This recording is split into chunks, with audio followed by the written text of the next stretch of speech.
Ambalima bamanankan mɛnnaw Mali kɔnɔ ani Mali kɔkan foli ni waliɲuman bɛ ka taa aw kelen-kelenna bɛɛ lajɛlen ma fo yan fɔ aw sigiyɔrɔ la k'a fɔ ɲɛna aw bisimila ka bi bamanankan kunnafoni sɔrɔlen kɛnɛ kan min bɛna walawalali caman kɛ aw ye Mali kibaruyaw ani diɲɛ fan wɛrɛ kibaruyaw la.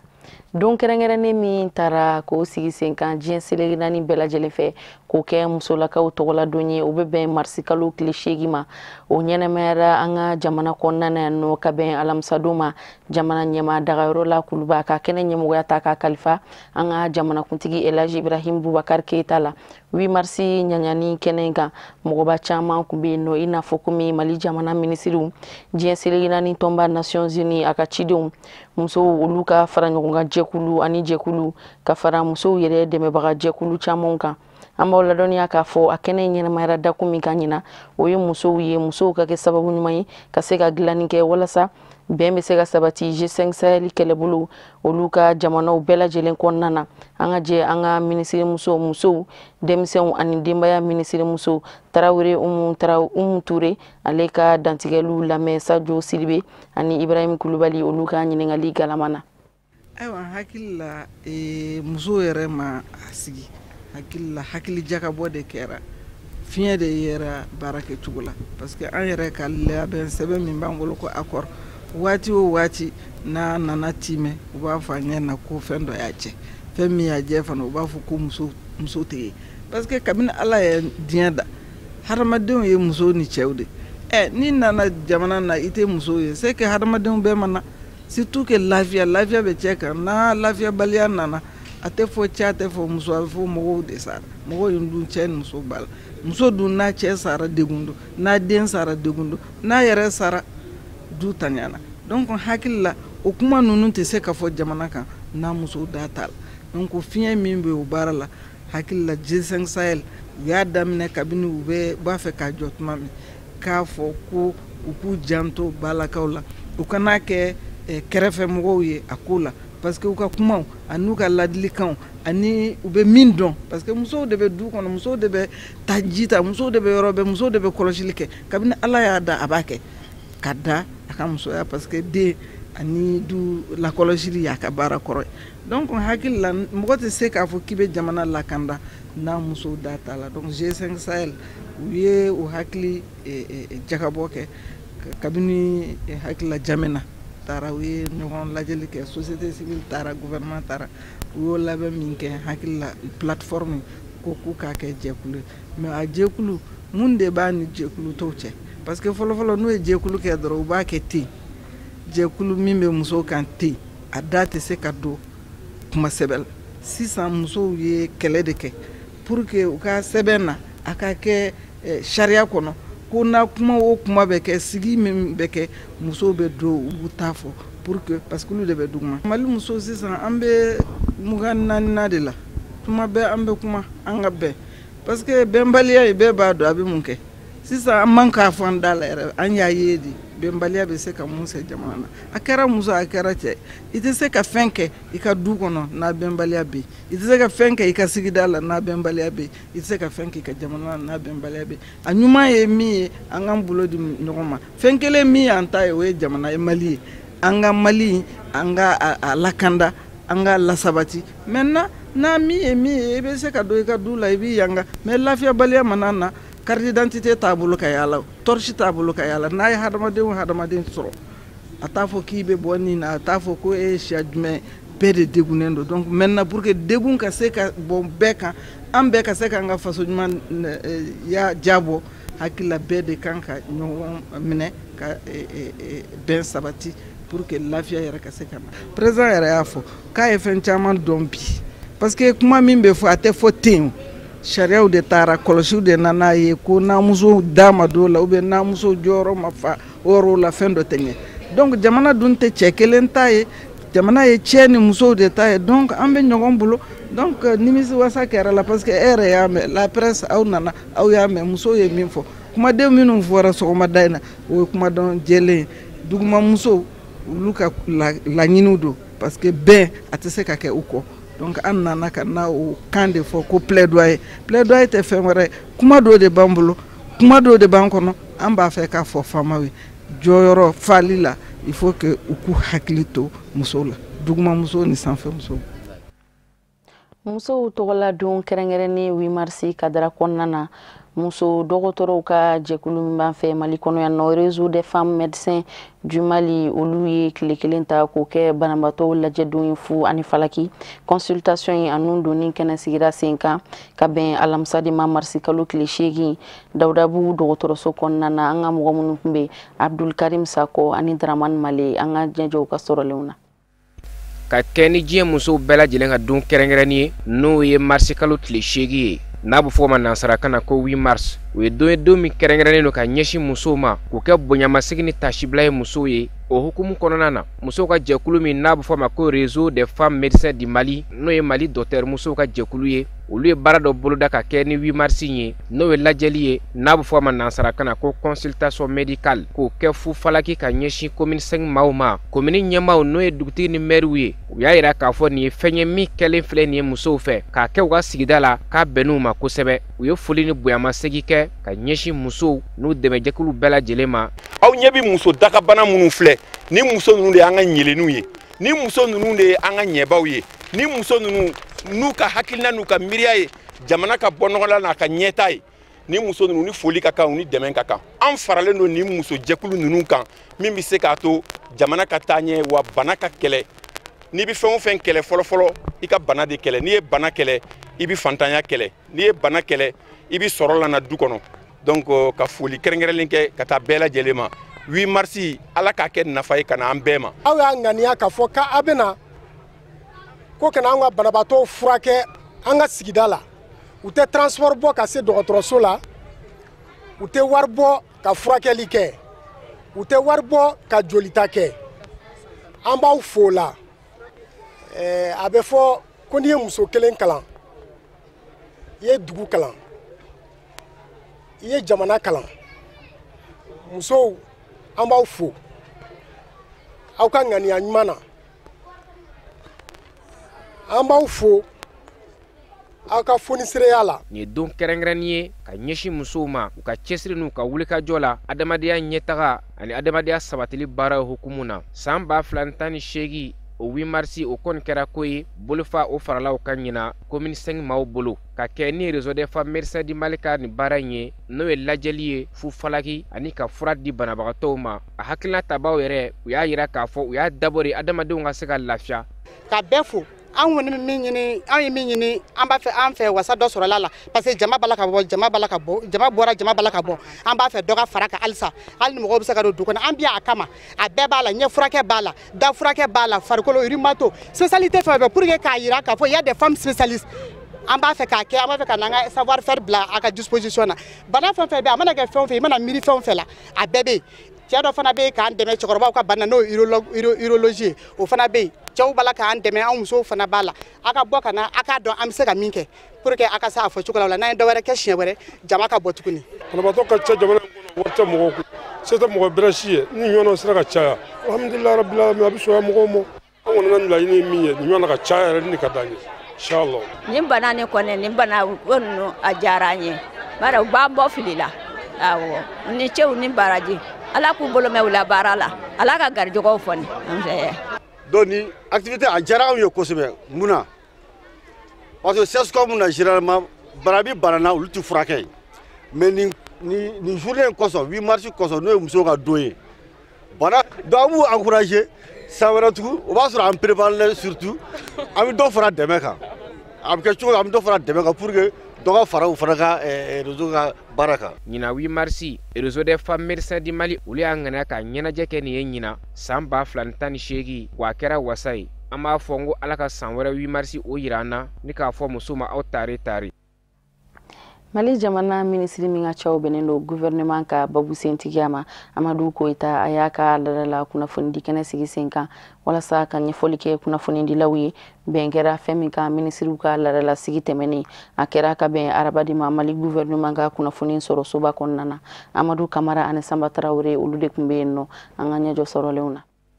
Mali ministru ka ladala ɲɔgɔn ye min bɛ kɛ araba o araba o kadara kɔnɔ ministru ka babu sentigi ministre Amadu Koyita a b'a kanu ka kɔrɔfɔ la kumaba sarada kunnafonidilaw ye. An bɛ ɲɔgɔn ye dɔgɔkun o dɔgɔkun ni gouvernement ka ɲɔgɔn ba n'a fɔ ma conseil des ministres n'a bɛ kɛ jamanakuntigi président Ibrahim Boubacar Keïta ka yamaruya kɔnɔna na a n'a ka bonya kɔnɔna na waleya minnu bɛ ta ani hakilina minnu bɛ ta jamana tɔgɔ la a ka kan jamanadenw ka kunnafoni o de senfɛ bi sariya 3 ɲɔgɔn na hakilina sariya ɲuman 3 o de taara bi a fɔlɔ o bɔra an ka ministre fɛ min bɛ an ka nafolo ko kunna n'an b'a fɔ ma ministre de l'économie et des finances a fɔlɔ ye mun ye a nana ni bataki min b'a to an bɛ se ka kɛlɛ farin wuli maaw nɔfɛ maa minnu b'a an ka jamana ɲini ka se ka sen sabara kɔnɔ a filanan ministre ye dossier filanan min présenté o ye dossier min ye ka courant sama courant juru ka sama ka bɔ Sikaso mara la ka na fɔ Bamakɔ a bɛ taa min na a bɛ taa kilowati 225 a bɛ bɔ Sikaso ka tɛmɛ Buguni fɛ ka tɛmɛ Sarakɔrɔba fɛ ka na fɔ Bamakɔ donc nɛgɛjuru faba ye n'aw bɛ taa dugu la aw bɛ poteau ye fili minnu b'a la donc a musaka bɛ t'i jɔ fo miliyari 56 ani miliyɔn 300 ani miliyɔn 75 musaka bɛ t'i jɔ de la o tɛmɛnen kɔ an ka ministre de l'administration territoriale mara ministre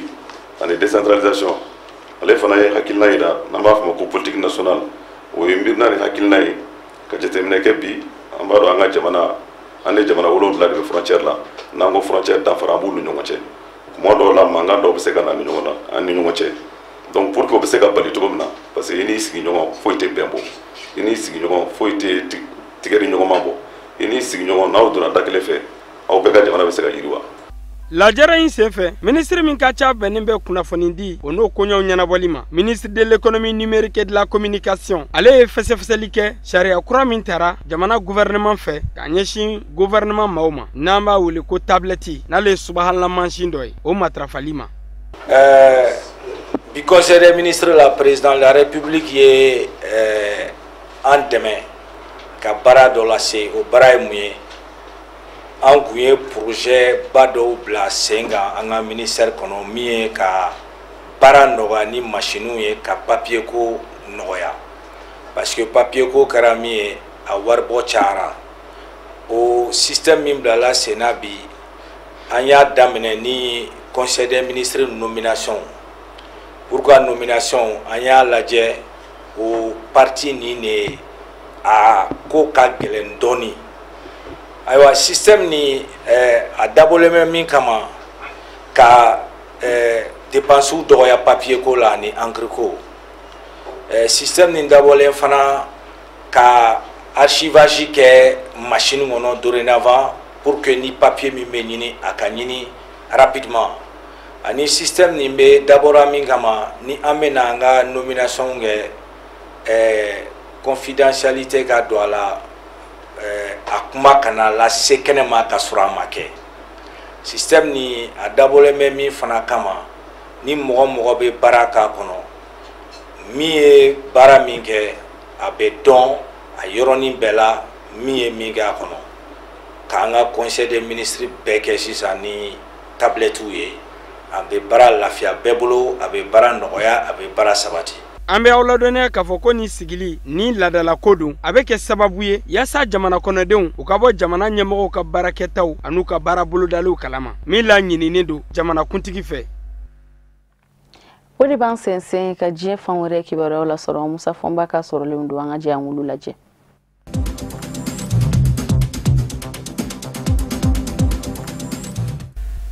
Burkina Faso jamana kono surasi segiw minnu bira bamanjiw ka cɛni kɛtɔ marsikalo tile 2 Burkina Faso la waga u ka janaja kɛra araba marsikalo tile 7 Burkina Faso la waga kɛrɛnkɛrɛnnen ɲɛna surasiw ka kaburu dɔ min bɛ wele ko Gungi bonyamasegin jala tara ka tɛngun u la u ko min ma ko décoration à titre posthume politique ɲɛmaw diinɛ ɲɛmaw ladala ɲɛmaw jamana ɲɛmaw an'u ka denbaya bɛɛ lajɛlen nana ta sibilako laban kɛ ka ɲɛsin maa 8 bilenw ma cɛni min ye Burkina Faso waga sɔrɔ n'a ɲɛsinnen kun do Faransi lasigilenso ani surasiya ɲɛmayaso état-major général des armées mɔ. Bamaɲijɛkulu min bɛ farafinna arabu kana jamanaw la ni o ye Al-Qaïda au Maghreb islamique ye. U ka fara ɲɔgɔn kan jɛkulu groupe de soutien à l'islam et aux musulmans ni a ɲɛmaya bɛ Iyad Agali bolo olu y'a jira k'a fɔ olu de nɔ do. Burkina surasiya ɲɛmaaba Umaru Sadu a ka dannigɛliw la a ye tasibila kɛrɛnkɛrɛnnen kɛ ka ɲɛsin surasi 8 biliw mɔ k'a fɔ u ye cɛya baara kɛ u y'u yɛrɛ di faso mɔ u bira de faso bɔtɔ bolo la. O kumana jamana man ka ɲinɛ u kɔ. A sɔrɔla ka yira k'a fɔ minnu bilen filɛ nin ye maa 8 u k'a dɔn k'a fɔ u ma sa fu u tor'u toku la wa Burkina ka den baden de fɛnɛ be yen min fɛnɛ sigi bɛ ni nin ye k'a fɔ n'a k'a bɛna u kun ka bɛn u jɛmɛ ni saya ye. Olu minnu bɛ u kɔ u tɛna n'u bolo jigi fɔ ka taa fɔ sebaya taara Bamanjiw ka kuma min. Kɛnɛ in a dusukun gamigami bonyana barisabu ka da ka surasiya ɲɛma danga ni o ye colonel major Théodore Nabapale ye. Ale bɛ k'i da don surasi 8 bilenw u ka maayaw kɛcogow la k'a daminɛ u ɲini na ka na se fɔ u donni mɔ surasiya la baaraw minnu kɛra u fɛ cɛsiriw ni wulikajɔw minnu kɛra u fɛ faso ye o bɛ ka lase kuma min u ka denbayaw olu ni ɲɛji kun do o waati.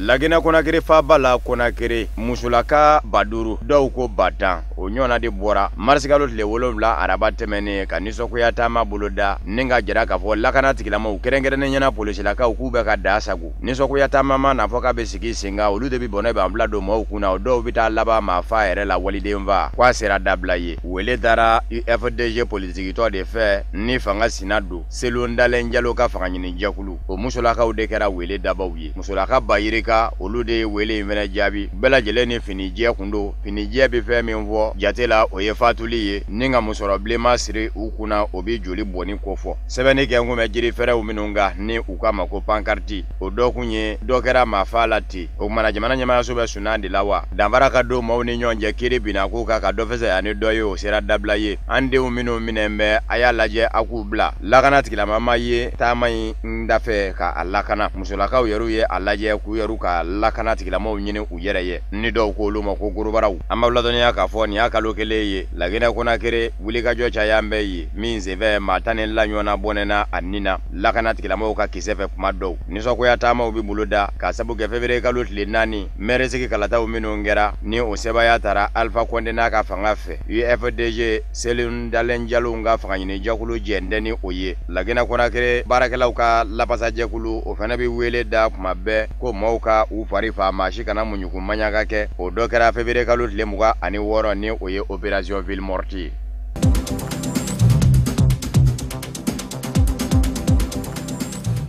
Senegal la jamana kɔnɔ Khalifa Abubakar Sall Senegal faba Dakar maire do wa i to kaso fɛnɛ kɔnɔ k'i bolo mɔnɔbɔ wasadenya nɔfɛ a kɛra o fɛnɛ ye nka u n'a ta bɛɛ jamana kiri mago jɔn bɛɛ la fɔ a kɛra sababu ye fana wasabulo fɛnɛ wasadenw ye sutura berefini wuli ka bɔ a ka walasa ta ka kɛ ni a ye kiri bulo kɔnɔ kiri kɔni n'u donna wa kiri yɛrɛ an b'a kunjɛ yɔrɔw de la ɲinanya san kelen ye Khalifa Sall a bɛ bolo la nka jateminɛ min bɛ ka kɛ maa min ye caman ko maa ladiri kun do maa dumanba tɛ ten nisɔndiya ko ta fa fɛ nka i b'a sɔrɔ fana ani maa fɛnɛ tɛ ɲɔgɔn na k'a fɔ a dimi b'o kɔrɔ kuma dɔw la fanga sinamatɔw a n'olu ka di kuma dɔw la jamana ɲɛmayaso a n'olu ni ɲɔgɔn cɛ i b'a ye k'a fɔ baasi fɛnɛ tɛ san 2009 a kɛra Dakar faba maire ye o donni kama maa min kun bɛ jamana ɲɛmaya la ni o ye Ablaye Wade ye o n'a ka fanga bɛɛ o ye lisi min bɔ ka mairiya ɲini a y'o bi san 2014 Ablaye Wade ka fanga bannen ni Macky Sall nana o nɔ na Macky Sall fɛnɛ ye lisi min bɔ k'a bɛ mairiya ɲini Senegal faba la Dakar Khalifa Sall a y'o lisi fɛnɛ bi san 2014 ka kɛ maire ye a dɔnbaw y'a yira k'a fɔ maa don maa min ti dɔn ka ban bawo ni k'i b'a sagabɔnɛ minɛ a bɛ biɲɛ bɔ i bolo Khalifa Sall san 2012 Macky Sall sigitɔ fanga na a yɛrɛ ka fanga ɲini jɛkulu kɔnɔ ni o ye parti socialiste PS ye a m'a fɔ k'a bɛ Macky Sall fɛ a m'a fɔ k'a t'a fɛ ŋunuŋunu kɔni nana n'a ye k'a fɔ san 2019 jamana kundegesigi kalata ko ko b'a ye k'i kan bɔ ka jamana ɲɛmaya ɲini nka don si da kelen a ma maa yɛrɛ da k'a fɔ o kɔrɔfɔ in ye tiɲɛ ye amanga lundigiya fana aka fanga ɲini jakulu parti socialiste kono fanga ɲini jakulu mi kabini anjini abe o kono ani ama ɲɛmaw dɔw ka hakilinaw kun bɛ se ka fɔ ɲɔgɔn kɔ kɛrɛnkɛrɛnnen ɲɛna bi maa min y'a ɲɛma ye ni o ye Usman Tanor Dieng ye o kun ye sira min di ko k'o minɛ ni o ye ka tugu Macky Sall la ka Macky Sall dɛmɛ o kun tɛ Khalifa Sall hakilina ye kɛrɛnkɛrɛnnen ɲɛna san 2019 jamanakuntigi sigi la taw a yɛrɛ kɔni m'a fɔ k'a ye cɛbɔ ye walikɛlen cɛbɔya ko b'a ye a m'a fɔ fana k'a tɛ cɛbɔ ye n'a ma ɲa k'a fɔ ko b'o cogo la ko sɔmingɛn bɛ k'a fɔ a ka fanga ɲini jakulu PS ma ɲɛma Usman Tanor Dieng o ka hakilina t'a fɛ ko ye san 2017 marisi kalo tile 7 ɲaami bɛ nana don Khalifa Sall ka maaya la ni kiri ni wɔya wulili ye a nɔfɛ bolongwaninde ɲɛsin bɛ mɔ k'a fɔ jamana tɔgɔla sɛgɛsɛgɛlikɛ jɛkulu min wele ko inspection générale de l'État IGE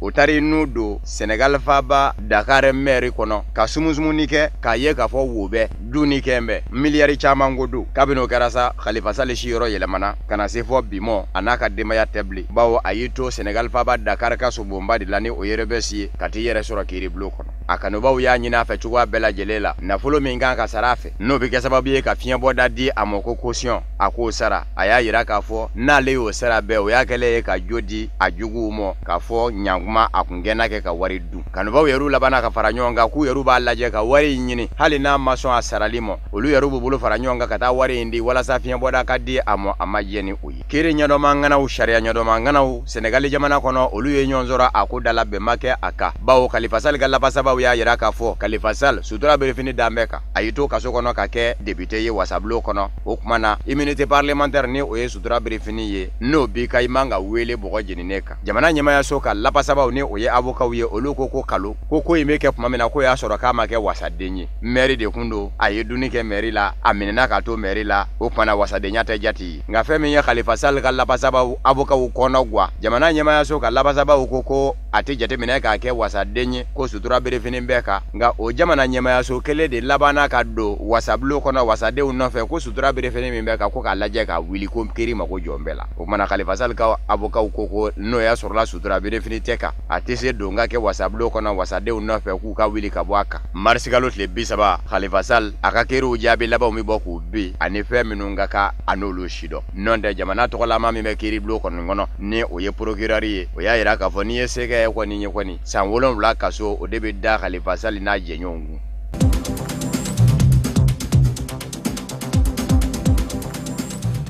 Chade jamana kɔnɔ nin y'a dɔgɔkun 6 de ye baarakɛlaw ka lapasa jɛkulu kɛmɛ ka baara bila kɔtigɛbali kɛ fa bɛɛ lajɛlen la ka sabu kɛ ko jamana ɲɛmaw ye hakilina dɔ ta ka na ni gɛrɛndɛ dɔ ye ka ɲɛsin u ma ko mesure d'austérité o tɛ dɔwɛrɛ ye ni gɛlɛya nana jamana kɔnɔ k'a lajɛ lahɔrɔma bɛ lahɔrɔma la k'o tigɛ mɔɔw kun saraw k'a lajɛ ka dɔɔni data olu la ni ka o fara ɲɔgɔn kan k'o kɛ jamana labaarali musaka ye baarakɛlaw ka lapasa jɛkulu ko olu ma jɛ ni ko in ye alamusa tɛmɛnen Chadikaw ka jamana ɲɛma Idrissa Déby Itno yɛrɛ y'a lajɛ ka kuma baarakɛlaw ka lapasa jɛkulu fɛ a n'u ma se ka bɛn kan kelen kan bawo ma jɛ n'a ka hakilinaw ye a y'a yira u la k'a fɔ ale ma dabɔ ka na gɛlɛya kama nka waati yɛrɛ lɔko de don ba ɲumankɛlakaw minnu bɛ Chad dɛmɛ olu de kɛn bɛ ka jateminɛ k'a fɔ walasa Chad yɛrɛ ka se ka fiɲɛbɔda sɔrɔ o fɔ a ka tɛmɛ nin sira in de fɛ ni gɛrɛndɛ ye a yɛrɛ kan nka baarakɛlaw ka lapasa jɛkulu ko u t'a ye o cogo in na u b'a ye cogo min dunko juguya de bɛ Chad jamana kɔnɔ fangabondaw ma na jateminɛ kelen kelen jamana ɲɛma ni a ka sɛgɛsɛgɛli jɛkulu fɛ ka wariw don yɔrɔw n'u bɔ yɔrɔw bɛɛ lajɛlen jateminɛ ni u kama ko audit k'u n'a ye k'a fɔ olu minnu ye fonctionnaires ye forobacakɛlaw ko olu ta ka nɔgɔ a ko la o kumana ni foroba nafolo in sera ka kɛrɛnkɛrɛn k'a sɛgɛsɛgɛ k'a ɲɛdɔn a taafa bɛɛ lajɛlen ka dɔn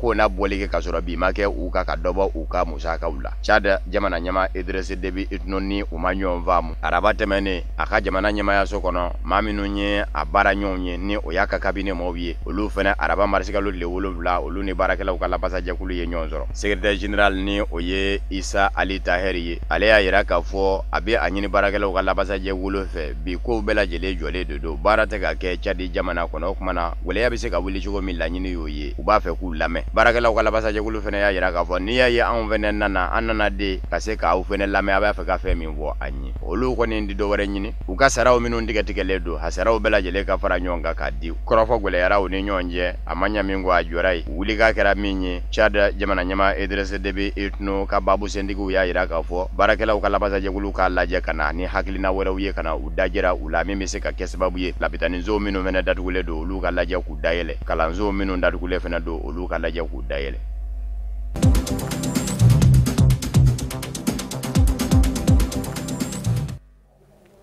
Farikolo ɲɛnajɛ bina kun kan Confédération africaine de football a ka 16e de finale dolanci kunfɔlɔ ɲɔgɔndan senfɛ Joliba ACI ani APR FC ka bɔ Rwanda olu de ɲɔgɔn sɔrɔ dolanci kuncɛra Joliba ACI de ka sebaya kan 1-0 a kɛra Stade Modibo Keita de kɔnɔna na an ka mɔgɔ minnu kun bɛ yen nɔ Isufu Kulibali an'a ka jatala Dramane Male an ka sɔrɔlenw lajɛ.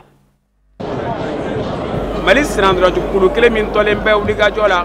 farafinnagun senanduraju dagaw da la n'o ye Joliba ACI ani APR FC de Rwanda o min definiti ye jɛma ye o tun bɛ ɲɔgɔn na senanduraju sanga 45 gale kɔnɔna na min ye Joliba ACI maaw ye o bɛna wulikajɔw boloda o min senfɛ min ye cɛdumakɔrɔba kelen ye o bɛna n'o sɔrɔ n'an k'o ko penalty o bɛ sɔrɔ Rwanda cɛkɔrɔba ka fili dɔ fɛ n'o ye Yves Kimeyi ye nka Joliba ACI jaletigi Seydou Diallo o bɛ dɛsɛ k'o kɛ cɛlu ye kabini o de kɛla Joliba ACI bɛna wulikajɔw boloda ni ka bagabaliw tugu ɲɔgɔn na dolan yɛrɛ ni k'o tunu pewu Rwandaw la nka o tɛna se ka cɛlu sɔrɔ cogoya si la an bɛ t'o sigi la fo sanga 27 kɔnɔna na Joliba ACI ɲɛfɛmaa min bɛ yen n'o kama ko Cheikh Nyang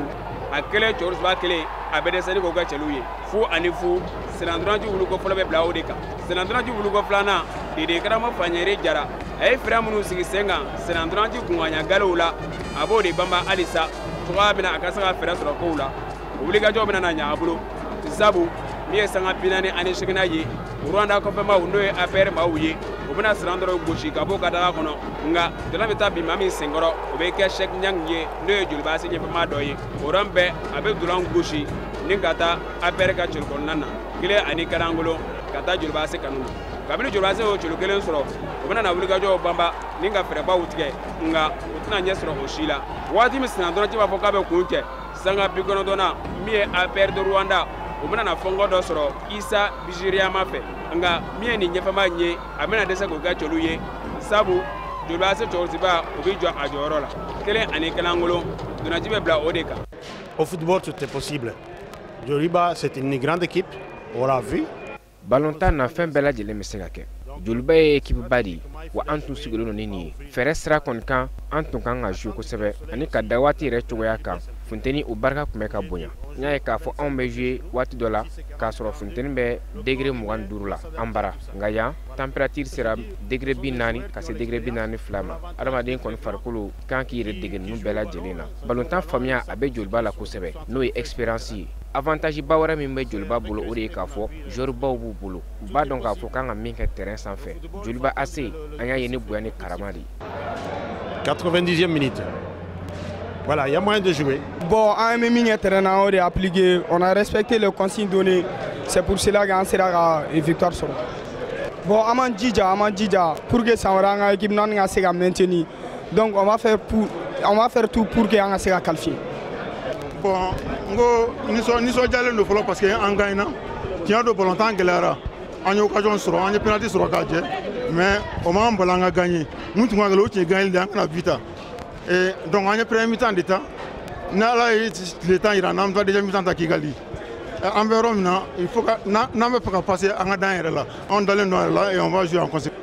À galera kosebe parce que ni a jatemne vraiment compétition ko bana kosebe. Un match amical chamanke mais il va avoir un match amical ni compétition est clé. Donc c'était très difficile pour nous. Il y a un premier match de saison qu'on a là. Donc je sais qu'à fort il y a galera en boulot doni. Et puis en équipe je pense que l'équipe volontaire. Donc moi je pense que 1-0 en bas bien que regret Chamambana parce que d'abord il y a un penalty ensuite on sait que Bichamando vraiment à la mode de García mais elle a un but de García peut-être que un but de la qualification pied vraiment donc en bas à la foca Barkada mais même il faut en mettant Kigali en mettant quel est de quai an bɛ taa kɛlɛ kɛ fo ka taa fɔ ko an gagnera tuma min na je pense que équipe min don n'an y'an ka niveau yɛrɛ jouer an bɛ se k'u battu hali Kigali yen nɔ n'Ala sɔnna ma. kabini coupe CAF ani Ligue des Champions senandraju daminɛna ɲinan san mumɛ kɔnɔna na Mali tɔnkɔnɔsi tɛ yen min sera ka sebaaya sɔrɔ senandraju kulu kan Mali kɔnɔ yan a fɔlɔlatɔ min na o de ye Joliba AC ye wa foyi ma to Joliba AC bolo f'a ka jɔyɔrɔ banba cogoya min na sibiri nata a ka se k'a ka sɔrɔ yen makara wali kelen ni ka dɔ wɛrɛ don min kɛ sababu ye o ka se ka o kunda phase de poule senandrajuw kan wa o nasara kelenw fɛ a bɛ kɛ sababu ye ni ka Mali ka tɔn naaniw ka jɔyɔrɔ makara. O de bɛ dansigi kɛ bi bamanankan kunnafoni sɔrɔlenw na minnu sera ka fara ɲɔgɔn kan ka bɛn ni kuma in ye kunnafonidiso ɲɛmɔgɔso fɛ k'a lase aw ma an tɛna ko don ɲɔgɔn na bada n'an ma foli ani waliɲuman dɔ ta ka ta sibila kɛ ka ɲɛsin musolakaw bɛɛ lajɛlen ma Mali kɔnɔ ani diɲɛ jamanaw bɛɛ lajɛlen kɔnɔ salen ani balolenw an bɛ ta sibila kɛ ka ɲɛsin bɛɛ lajɛlen ma musolakaw aw ni ce aw ni gwa Ala ka 8 marsiw caya Ala k'an ka hakɛw dafa aw k'an bɛn ni Ala sɔnna ma Ala ka Mali kolosuma musolakaw olu sababu la aw ni ce.